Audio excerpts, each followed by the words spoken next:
আমার ভাইরা, নবীজি বিপদে, এতগুলি শত্রু তরবারি নিয়ে তিনি বিপদে ধৈর্য হারা হন নাই। আস্তে করে ঘরের থেকে বেরিয়ে হযরত আবু বকরের বাড়িতে গিয়ে হাজির। দরজায় গিয়ে আওয়াজ দিলেন, আবু বকর। অমনি দরজা খুলে গেল। লাব্বাইক ওয়া সাদাইক। হুজুর বলেন, আবু বকর রে, একটা ডাকে কেমনে সাড়া দিলে? তুমি কি ঘুমাইছিলে না? হযরত আবু বকর বলেন, হুজুর আপনি বলেছেন আমাকে নিয়ে হিজরত করবেন। আমি মনে মনে চিন্তা করেছি, না জানি কত রাত্রে নবীজি আসেন, উঠতে যদি আমার দেরি হয়ে যায়, নবীজি যদি দরজার কাছে দাঁড়ায় দাঁড়ায় আমার ডাকাডাকি করে, আর আমি যদি ঘুমায় থাকি, তাহলে আল্লাহ নবীর সঙ্গে বেয়াদবি হয়ে যাবে। এই মনে করে বিছানায় না ঘুমাইয়া আপনার গলার আওয়াজ শোনার জন্য এই দরজার সঙ্গে পিঠ লাগাইয়া লাগাইয়া দাঁড়াইয়া ঘুমাচ্ছিলাম। আল্লাহ নবী হযরত আবু বকরকে সঙ্গে করে নিয়ে চললেন মদিনার দিকে। উল্টা পথে রওনা করলেন। বারবার কাবা শরীফের দিকে তাকাতে লাগলেন। বুখারী শরীফে এসেছে, নবীজি বারবার কাবার দিকে তাকিয়ে বলতেছেন, রে কাবা, বড় আশা ছিল তোর কাছে থাকবো, তোর খেদমত করব, কিন্তু তোর নিষ্ঠুর সন্তানেরা তোর কাছে আমারে থাকতে দিল না রে। আল্লাহ নবী মিসফালা দিয়ে জাবালে কেদোয়ার উপর দিয়ে চলে গেলেন জাবালে সুরে। গুহার কাছে যখন গিয়েছেন, হযরত রক্ত হয়ে গেল। হযরত আবু বকর রাদিয়াল্লাহু তাআলা আনহু বলছেন, হুজুর আর উপায় নাই, দিন হয়ে গেল, এখন বুঝি ধরা পড়ে যাব, ওই গুহার মধ্যে গিয়ে আশ্রয় নেই। তবে আপনি দাঁড়ান, গুহার ভিতরেই পাহাড়িয়া গুহা, বিচ্ছু থাকতে পারে, সাপ থাকতে পারে, আমি আগে ঢুকি, যদি কোনো হিংস্র প্রাণী থাকে আমার উপর দিয়ে আঘাত হয়ে যাক, আল্লাহর নবী হেফাজতে থাকুক। হযরত আবু বকর রাদিয়াল্লাহু তাআলা আনহু গুহার ভিতরে নামলেন।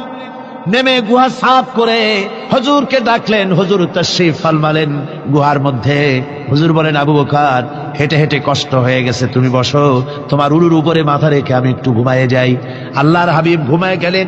হযরত আবু বকর লক্ষ্য করে দেখেন চতুর্দিকে অনেকগুলি গর্ত দেখা যায়। এই গর্ত থেকে সাপ আসতে পারে, বিচ্ছু আসতে পারে মনে করে নিজের গায়ের চাদর ছিঁড়ে ছিঁড়ে গর্তগুলি বন্ধ করা শুরু করে দিলেন। কয়েকটা গর্ত বন্ধ করার মতো চাদর আর নাই, পাও দিয়ে চেপে ধরলেন। এক পাহাড়িয়া বিষধর সাপ বেরোবার জন্য চেষ্টা করে বেরোবার পথ খুঁজে না পেয়ে হযরত আবু বকরের পায়ের উপরে দংশন করেছে। বিষের যন্ত্রণায় হযরত আবু বকরের চোখ থেকে পানি দরদর করে পড়ছে। রাসূলুল্লাহর ঘুম ভেঙে গেল। আল্লাহর নবী তাকে বলেন, আবু বকর, চোখে পানি কেন? বাড়ির কথা বুঝি মনে পড়ে গেছে? হযরত আবু বকর বলেন, ইয়া রাসূলুল্লাহ, আল্লাহর নামে কসম করে বলি, যেই দিন আমি ঈমান এনেছি ওই দিন থেকে আমার মা বাপ, আমার কোলে আমার সন্তান, আমার স্ত্রী, আমার জায়গা জমি ঘর বাড়ি, এমনকি আমার নিজের আত্মার চাইতে হুজুর আপনারে ভালোবাসি বেশি। তাহলে কাঁদো কেন? হযরত আবু বকর বলেন, হুজুর বাড়ির জন্য কাঁদিনা, ছেলেপেলের জন্য কাঁদিনা, সাপে দংশন করেছে, যন্ত্রণায় কাঁদতেছি। আল্লাহ নবী সঙ্গে সঙ্গে মুখ থেকে থুতু বার করে যন্ত্রণার জায়গায় লাগাই দিলেন। সঙ্গে সঙ্গে যন্ত্রণা বন্ধ হয়ে গেল। হুজুর বললেন, আবু বকর, প্রথম যখন তোমার এই আঘাত করেছিল সাপে, আমাকে কেন তাড়াতাড়ি বলো নাই? এতক্ষণ তো তোমার কষ্ট হতো না। হযরত আবু বকর বলেন, ইয়া রাসূলুল্লাহ, ওটা তো সাপে কাটার যন্ত্রণা, ওই যন্ত্রণায় আমার রক্ত জ্বলতেছে, যন্ত্রণায় যন্ত্রণায় আমার কলেজাটা যদি ফেটেও যেত, আল্লাহর হাবিব আরাম ফরমাচ্ছিলেন, আমি তাকে আরামে বিঘ্ন ঘটাতে পারতাম না। আমার ভাইয়েরা, হযরত আবু বকর, হযরত রাসূল দুজন বসে আছেন। এমনি সময় কাফের বেঈমানেরা খুঁজতে খুঁজতে জায়গা মতো এসে গেছে। একজনে বলে ভিতরে আছে, আর একজনে বলে নাই। পায়ের যদি থাকবে তাহলে মাকড়সায় জাল বুনালো কি করে, পাখি ডিম পেড়ে বসে আছে কি করে, তাদের সন্দেহ হতে লাগলো। এর মধ্যে নাই একজন বলে আছে আর একজন বলে নাই। হযরত আবু বকর ভয়ের চোটে কেঁদে ফেলেছেন, হুজুর আর উপায় নাই। এই যে অবস্থা, এই অবস্থার ভেতরেও আল্লাহ নবী এতটুকু ঘাবড়ে যান নাই। শত্রুরা তরবারি নিয়ে এসেছে, সুযোগ পেলেই একটু তাকালেই দেখতে পাবে, তুলে মেরে ফেলে দেবে। আল্লাহর হাবিব মোটেই ধৈর্য হারালেন না, এতটুকু হতাশ হলেন না। আল্লাহ পাকের হাবিব তার সাথীকে কি বললেন? তখন কোরআনে কারীম সূরা তাওবার মধ্যে আল্লাহ তা উদ্ধৃত করেছেন মুমিনদের জন্য, ইযহুমা ফিল গার ইয ইয়াকুলু লিসাহিবিহি লা তাহজান ইন্নাল্লাহা মা'ানা। ও আমার সাথী, ও বন্ধু, ভয় করো না, চিন্তা করো না, আমরা মাইনরিটি নই, আমরাই মেজরিটি। তার কারণ আল্লাহ আমাদের সাথে আছেন। সুবহানাল্লাহ, আল্লাহ আমাদের সাথে আছে। আর বন্ধুগণ, কোরআনে কারিমে রব্বুল আলামিন বলেন, فأنزل الله سكينته عليه وأيده بجنود لم تروها। আল্লাহ পাক তার মনের মধ্যে গভীর প্রশান্তি এবং স্বস্তি দান করলেন, আর এমন সৈন্য দিয়ে সাহায্য করলেন যে সৈন্যদেরকে তোমরা দেখতে পাও না। এভাবে করে রব্বুল আলামিন মুমিনদের বিপদে আপদে মুসিবতে সব সময় আল্লাহ পাক মুসলমানদেরকে সাহায্য করেছেন। জোরে বলেন সুবহানাল্লাহ। মুমিনদের সাহায্যকারী আল্লাহ। তাই ইসলামী আন্দোলনের সাথে যারা আছে, যারা কর্মী, যারা নেতা, যারা মুমিন, যারা ঈমানদার, মেঘের মতো প্রচন্ড কালো মেঘ হয়ে চতুর্দিক থেকে অন্ধকারের মতো সে এসেছে বিপদ, কোন বিপদ না। আল্লাহ পাক সাহায্যকারী। কে সাহায্যকারী? জোরে বলেন, সাহায্যকারী কে? আল্লাহ সুবহানাহু ওয়া তাআলা, তিনি সাহায্যকারী, ভয় নাই। আল্লাহ পাকের উপর ঈমান আনলে পরে কলিজার ভিতরে দুর্জয় সাহসের সৃষ্টি হয়ে যায়, কোনো ভয় অন্তঃকরণে তার থাকে না। আল্লাহ পাক সাহায্য করেন।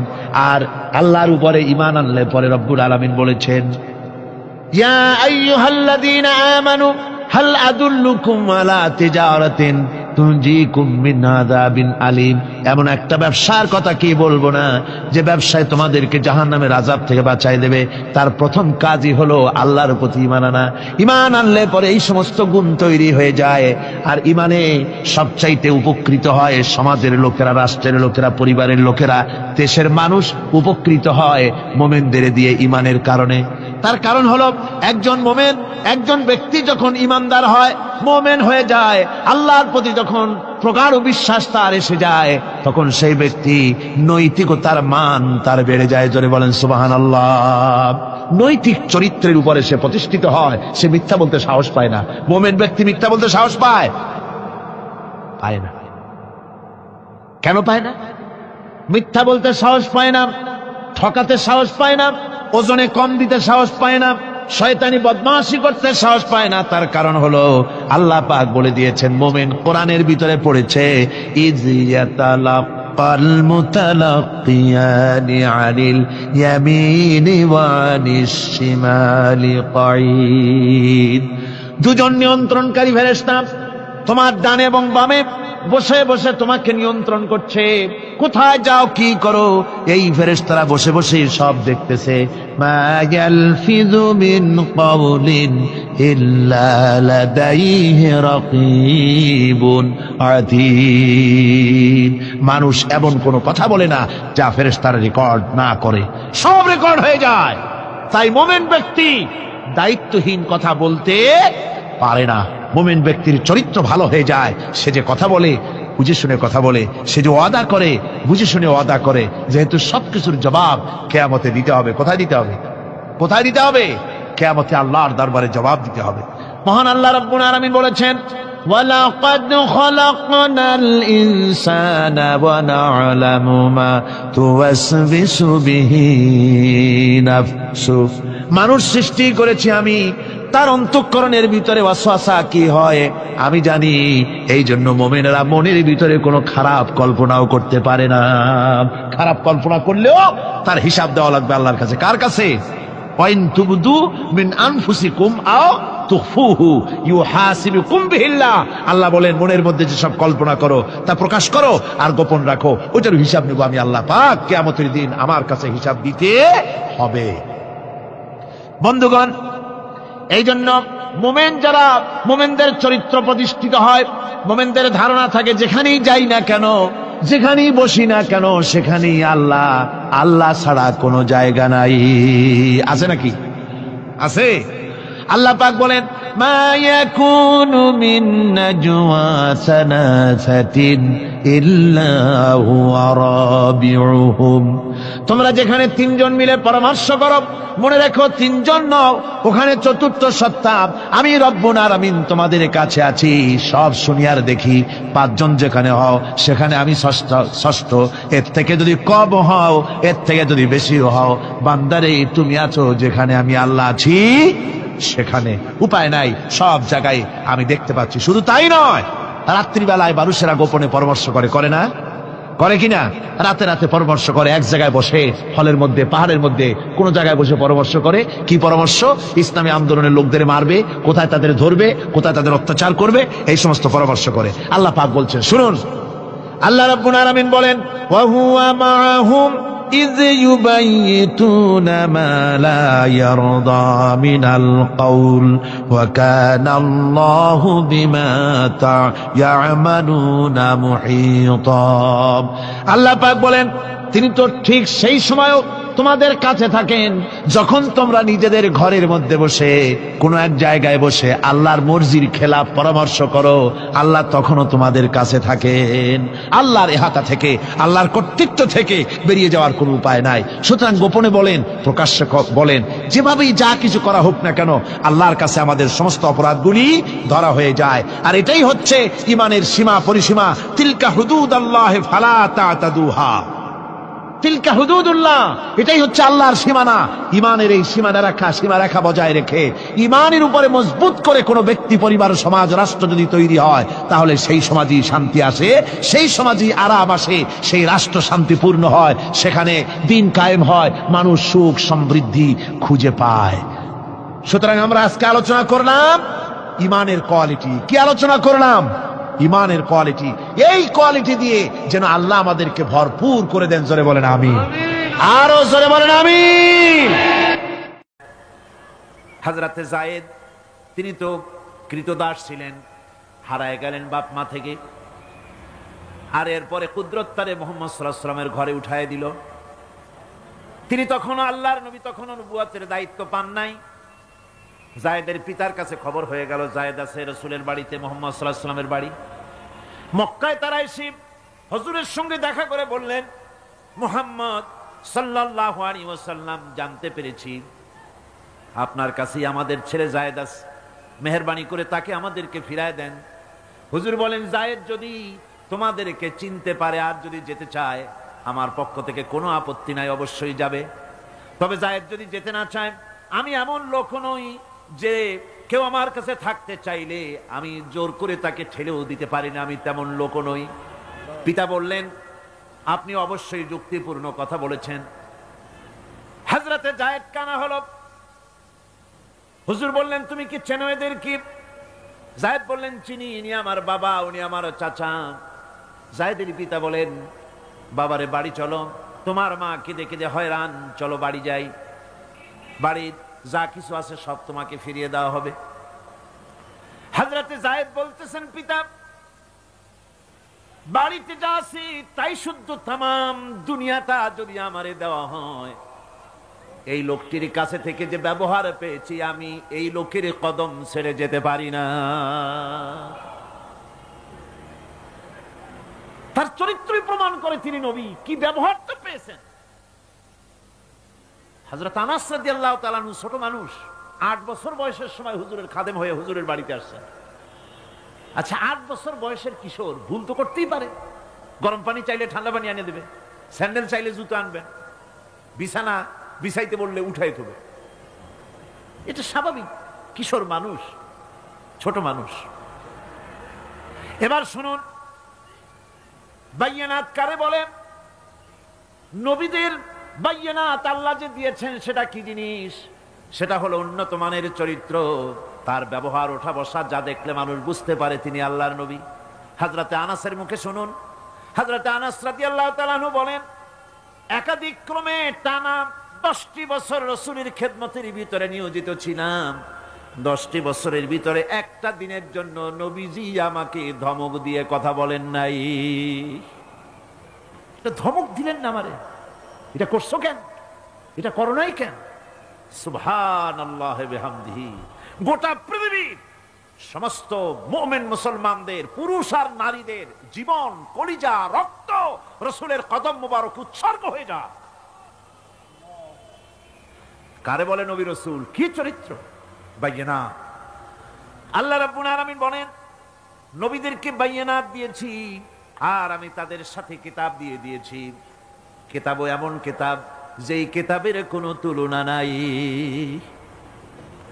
কোরআনে কারীম নাজিল করে দিলেন আল্লাহ রাব্বুল আলামিন, এমন কিতাব দিয়ে দিলেন, কোরআন শুনে মানুষ পাগল হয়ে যেতেছে।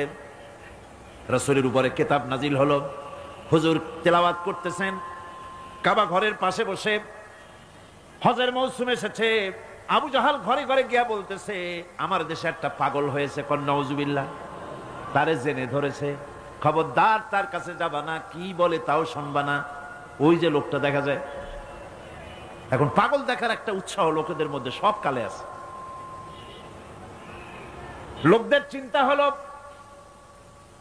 কি বলে তা না হয় নাই শুনলাম, কিন্তু লোকটা কেমন, পাগলটা কেমন, একটু দেখে আস। তারা চলে গেল দেখার জন্য। কানে আঙ্গুল দিয়া গেছে, কেউ বা কানের মধ্যে তুলা দিয়া গেছে।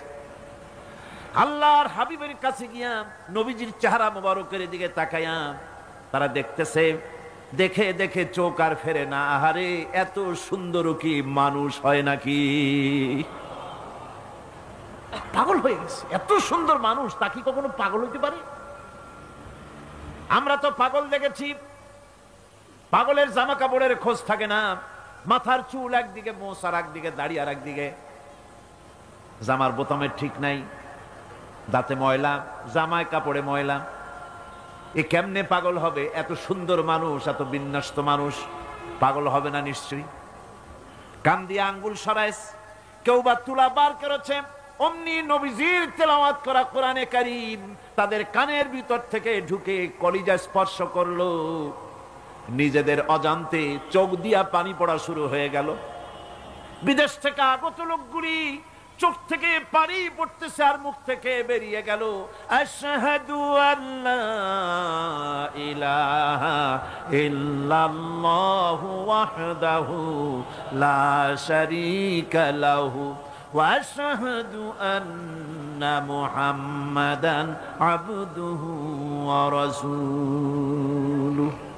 কোরআনে কারীম কি মজার জিনিস আল্লাহ পাক আমাদের দিয়েছেন, সুবহানাল্লাহ। আমার বন্ধুগণ, আল্লাহ পাক বলেন আমি নবীদেরকে বায়নাত দেই, কিতাব দেই, আর দেই তাদেরকে তৃতীয় আর একটা জিনিস, যেটা হলো মিজান। তার মানে হলো মানদণ্ড বা দাড়িপাল্লা। এখানে বোঝানো হয়েছে সত্যের সেই মাপকাঠি যা হক এবং বাতিলের মাঝে ওজন দিয়ে মানুষকে ঠিক করে দেওয়া যায়, এটার নাম মিজান। এই সুবিচার নবীরা ছাড়া সাধারণ মানুষের কাছে পাওয়া সম্ভব নয়। সুবিচার পাওয়া যাবে কেবল কাদের কাছে? নবীদের কাছে, কোরআনের কাছে, নবুয়তের কাছে আর কিতাবের কাছে সুবিচার। আর পৃথিবীতে সুবিচার নাই। আছে সুবিচার? হতে পারে। সেই জন্য মিজান, দাড়িপাল্লা, এটা হচ্ছে ইনসাফের প্রতীক। এটা কিসের প্রতীক? ইনসাফের প্রতীক। এটা আবার মনে করেন না যেটা জামাত ইসলামের প্রতীক। গ্রাম থেকে কিছু লোক আসছে, ঢাকা হাইকোর্টের সামনে গিয়ে দেখে বিরাট দাড়িপাল্লা টানানো। কয় যে বাপরে, জামাত ইসলামের এত বড় অফিস! দুনিয়ার সব, বাংলাদেশের সবগুলি কোর্টের সামনে এরকম দাড়িপাল্লা টানানো আছে। ইনসাফের প্রতীক। এটা হচ্ছে ইনসাফের প্রতীক। ইনসাফ কি মুকদ্দাস তারাজু। এই পবিত্র একটি দৃষ্টান্ত আল্লাহ রাব্বুল আলামিন দাড়িপাল্লার সাথে দিয়েছেন, ইনসাফ। এই ইনসাফ কেবলমাত্র করতে পারে কারা? নবীরা। কিসের মাধ্যমে? কোরআনের মাধ্যমে। বায়নাত দিয়েছি, কিতাব দিয়েছি, মিজান দিয়েছি। মিজান দিয়েছি, বিচারটা কেমন দেখো। বিচারটা কারে কয়? ইহুদি এসে একজন মুসলমানের বিরুদ্ধে নালিশ করেছে আল্লাহর নবীর দরবারে। নবীজি সাক্ষ্য প্রমাণ নিয়ে সবকিছু শুনে মিলে রায় দিলেন ইহুদির পক্ষে, মুসলমানের বিপক্ষে। কারে কয় মিজান? নবী তো ইচ্ছা করলে তার নিজের দলের ওই মুসলমানদের পক্ষেই তো রায়টা দেওয়া স্বাভাবিক ছিল। ছিল কিনা কন? বাপ হোক, মা হোক, দলের নেতা হোক, সব সময় নিজের স্বার্থের দিকে টানে। কথা ঠিক কিনা? স্বাভাবিকভাবে বোঝেন। চট্টগ্রাম শহরে সবচাইতে বড় সন্ত্রাসী ধরা পড়েছে। পুলিশ বহু পরিশ্রম করে খাগড়াছড়ি থেকে ঘাট ধরে নিয়ে আসছে। ঢাকা থেকে টেলিফোন আসছে, মন্ত্রী বাহাদুরের টেলিফোন। হ্যালো, কে? চিটাগংয়ের এসপি? বলে হ্যাঁ। কারে ধরছো? কয় বল্টু মিয়ারে। ছাড়ো মিয়া, আমার দলের লোক তুমি ঠিক পাও নাই? কয় স্যার অস্ত্র শুদ্ধা ধরছি। অস্ত্র শুদ্ধা ছাড়িয়ে দে। এই জন্য পৃথিবীর সাধারণ মানুষের কাছে ইনসাফ পাওয়া যায় না, যায় আল্লাহ পাক বলেন আমি নবীর কাছে মিজান দিয়েছি। সুবহানাল্লাহ। কেমন মিজান দিলাম? নবীজি বিচার করতেছেন, ইহুদির বক্তব্য শুনে মুসলমানের পক্ষে রায় না দিয়া রায়টা দিলেন ইহুদির পক্ষে। মুসলমান বেচারা অসন্তুষ্ট হয়ে গেলেন, তিনি চলে গেলেন হযরত ওমর রাদিয়াল্লাহু তাআলা আনহুর কাছে। কপাল কত খারাপ, তার কাছে গিয়ে বলছেন আমিরুল মুমিনিন, তিনি তো তখন আমিরুল মুমিনিন হন নাই, যে বলছেন ভাই ওমর একটা বিচারের সানি করার জন্য আসছি। বলে সানি আসছো আমার কাছে, পয়লা গেছিলা কার কাছে? গেছিলাম মুহাম্মদ সাল্লাল্লাহু আলাইহি ওয়াসাল্লামের কাছে। দেখেন অবস্থাটা, সবকিছু শুনে মিলে আমি মুসলমান, চান্দা দেই, জিহাদের পয়সা দেই, সাথে সাথে থাকি, জামাতে নামাজ পড়ি, জিহাদের ময়দানে যাই। বিচারটা আমার পক্ষে না হয়ে রাসূল ইহুদির পক্ষে রায় দিয়ে দিলেন, এটা একটা কথা হইল নাকি? আপনি বিচক্ষণ মানুষ, সবকিছু শুনে মিলে আপনি বিচারটার সানি করে দেন। হযরত ওমর বলেন বাবাজি অপেক্ষা করো, আমি তোমার বিচারের সানি করতেছি, দাঁড়াও। হযরত ওমর ঘরের মধ্যে ঢুকলেন, তরবারি নিয়ে আসলেন, খাপের থেকে তরবারি বার করে হযরত ওমর বলেন যেই ব্যক্তি আল্লাহর নবীর ফয়সালা করার পর তা মানতে পারে না, তার সানি করতে আসে, তার ফয়সালা তো এই রকম করে করে দিতে হয়। তরবারি মারলেন, গর্দান পড়ে গেল। এর নাম হচ্ছে মিজান, ইনসাফ। এই ইনসাফ কেবলমাত্র নবীদের পক্ষেই সম্ভব। কাদের পক্ষে সম্ভব? নবীদের পক্ষেই ইনসাফ করা সম্ভব। সেই জন্য আল্লাহ বলছেন সমস্ত নবীদেরকে তিনটি জিনিস দিয়েছি, কিতাব দিয়েছি, বায়নাত দিয়েছি, আর মিজান দিয়েছি। আমার ভাইরা, কিতাবের প্রতি ঈমান আনবো, সব কিতাব মানি, সব রাসূলদের মানি। লা নুফাররিকু বাইনা আহাদিন মির রুসুলি, কোন নবীদের ভিতরে আমরা পার্থক্য সূচিত করি না, সমানভাবে সব নবীদের উপর ঈমান আনছি। যত নবীর নাম জানি আর যত নবীর নাম জানি না, সমস্ত নবীদেরকে মানি, শ্রদ্ধার সাথে ঈমান এনেছি। ঠিক কিনা কোন? সমস্ত কিতাবের প্রতি ঈমান এনেছি, কিন্তু অন্যান্য সমস্ত কিতাবের সাথে সম্পর্ক ছিন্ন করে শুধুমাত্র মানতে হবে কোরআন। শুধুমাত্র মানতে হবে কি? সমস্ত আসমানি কিতাব বিশ্বাস করি, ঈমান এনেছি, কিন্তু সমস্ত কিতাবের সাথে সম্পর্ক ছিন্ন করে মানতে হবে শুধুমাত্র কোরআন।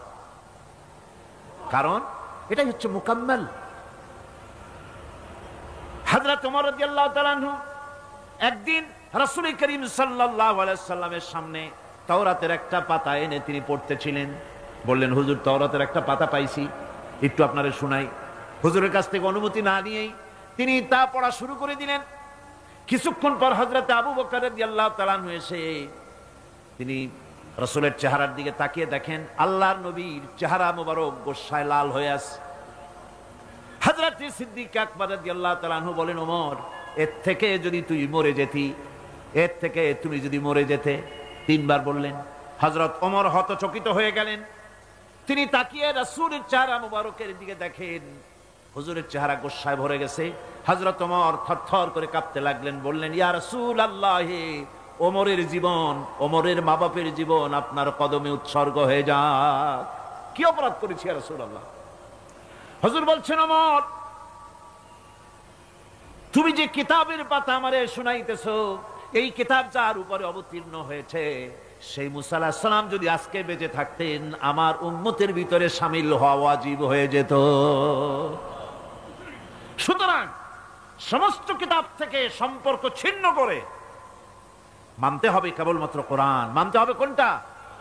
আর ওই কিতাবগুলির সাথে আমাদের থাকবে কি? ঈমানের সম্পর্ক। কিসের সম্পর্ক? ঈমান ও আকীদার সম্পর্ক। আর মানতে হবে কোরআন।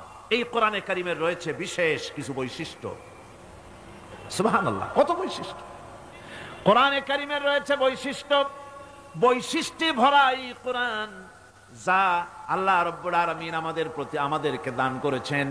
এর এক নম্বরের বৈশিষ্ট্য হলো কোরআন আরবি ভাষায় নাজিল হয়ে গোটা পৃথিবীতে ছড়ায় আছে। আজও পর্যন্ত কোরআনের মধ্যে কোনো পরিবর্তন হয় নাই। হয়েছে কোনো পরিবর্তন? সামনের দিকে হওয়ার সম্ভাবনা আছে? আল্লাহ পাক বলেন নাহনু নাযালনা যিকরা ওয়া ইন্না লাহু লাহাফিজুন। কোরআন নাযিল করেছি আমি আল্লাহ, আর এর সংরক্ষণের সবটুকুন দায়িত্ব আমি আল্লাহ আমার নিজ হাতে গ্রহণ করেছি, আমার হাতে এটা গ্রহণ করেছি। এটা কোরআনের বৈশিষ্ট্য। পৃথিবীতে কোরআন মুখস্থ, আপনার বেদ, বাইবেল, অন্যান্য ধর্মগ্রন্থ মুখস্থ করেছে, এর কোনো নজির নাই। আছে নাকি? কোনো নজির নাই। কিন্তু কোরআন মুখস্থ করেছে লক্ষ লক্ষ মুসলমান পাওয়া যাবে, কোটি খানেক মুসলমান পাওয়া যাবে যারা কোরআন মুখস্থ করেছে। আল্লাহ রাব্বুল আলামিন বলেন, ওয়ালাকাদ ইয়াসসারনাল কুরআনা লিযিকর, কোরআন মুখস্থ করার জন্য আমি আল্লাহ বান্দাদের কাছে আমি সহজ করে দিয়েছি। এই পৃথিবীতে কোরআনের বড় বৈশিষ্ট্য হচ্ছে কোরআনের চাইতে বেশি পড়া হয়েছে এমন কোন কিতাব পৃথিবীতে আছে? নাম করেন, নাম করেন, বলেন।